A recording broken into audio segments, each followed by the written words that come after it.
在赖清德发表520演说之后，国务院台办发言人陈斌华立即进行了回应。那对此您如何看呢？我认为陈斌华的回应等于是做了2个层面的定性，一是对赖清德昨天的演说做了政治定性，也就是定性为了是一篇大肆宣扬台独立场和宣扬分裂的谬论；二是对赖清德这个人做了一个政治上的定性，也就是定性为了企图谋独挑衅的台独工作者。这显然是一种极其罕见的严厉态度。我们知道，2016年在蔡英文上台发表520演说之后，大陆不仅给了蔡英文一段相当长的听其言观其行的时间与空间，而且给了蔡英文一份尚未完成的答卷，也就是在9·2共识问题上，你的答案不及格，大陆愿意给你一个重新考试的机会。然而，在赖清德发表520演说之后，大陆既没有给听其言观其行的时间与空间，更没有给补考的机会，而是当场就收了卷判了分，而且给的是一个超低分。这个也就意味着大陆已经对赖清德亮明了态度，我们对你已经没有了期待，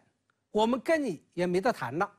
未来两岸关系将继续维持现有的冷和状态，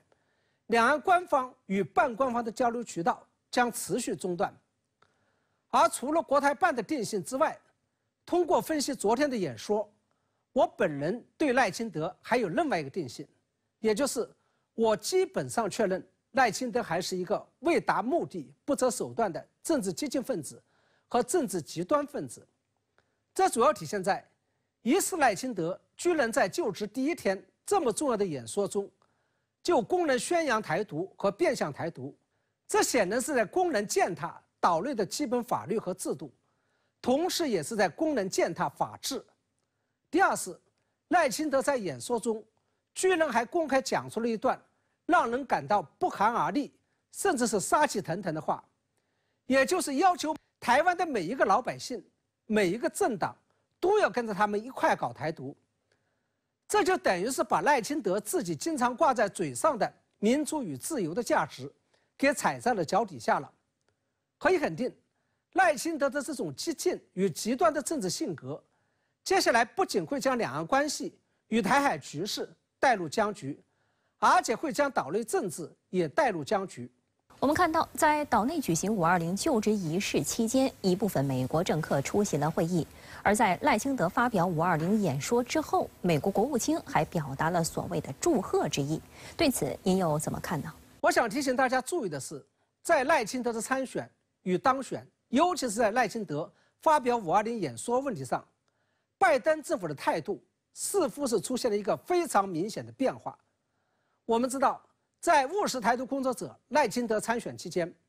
拜登政府是表达了明显的不信任的意味的，不仅罕见地批评了赖清德想要走进白宫的言论，带有羞辱性地降低了赖清德过去美国时的接待规格。甚至美国的几位重量级学者还在《外交事务》杂志上发表了一篇联名文章，要求赖清德在当选后冻结台独党纲，以展现维持现状的决心与诚意。在赖清德当选之后，拜登政府不仅再度重申不支持台独的政治立场，而且罕见地派遣美国在台协会主席罗森伯格先后2次登岛。外界普遍认为，这是要为赖清德的520演说做把关，甚至要对赖清德的520演说进行审稿，以防止赖清德在演说时越过红线，导致台海局势以及中美关系出现不必要的紧张状态，尤其是要防止赖清德的演说给拜登的选情添乱。而在当选后到520就职演说的那段时间内，赖清德也的确是表现得很乖巧，不仅没有发表过刺激大陆的言论，甚至还在今年初当选后的记者会上，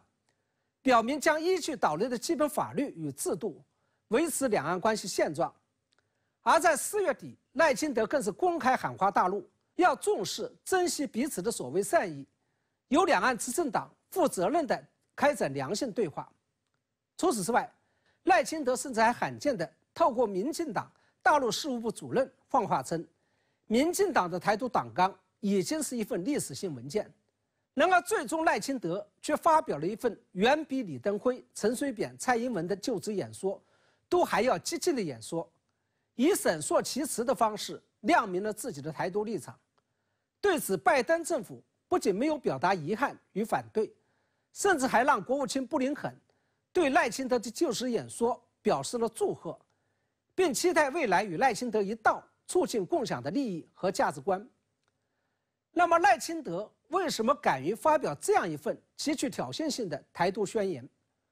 我认为这背后的原因极有可能是因为赖清德看到了最近一段时间以来拜登政府对华政策上的重大变化，尤其是看到了拜登政府突然单方面升级了中美贸易战，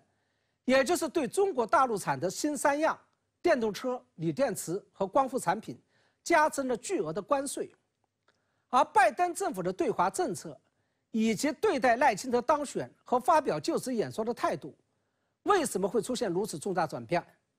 我认为很显然又是因为美国不愿意看到最近中俄关系的进一步走近，尤其是不愿意看到普京访华与中俄联合声明的发表。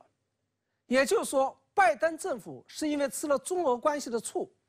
才决定以升级中美贸易战和支持赖清德的方式来报复中国大陆。假如我的这个判断是准确的话，那也就意味着赖清德发表的这篇极具挑衅性的台独宣言是拜登政府幕后支持和纵容的结果，而赖清德则是见猎欣喜、心甘情愿地充当了拜登政府的棋子。如此一来，由于背后有鬼在推磨，那未来的台海局势与中美关系前景就更加令人堪忧了。在这里，我也想要提醒拜登政府，你们口口声声说要维持台海局势的和平稳定，防止中美关系走向对抗与冲突。然而在这种情况下，你们就要纵容赖清德的台独行为，你们做好了在俄乌战事与中东战事之后，台海、南海以及中美关系再掀滔天巨浪的心理准备了吗？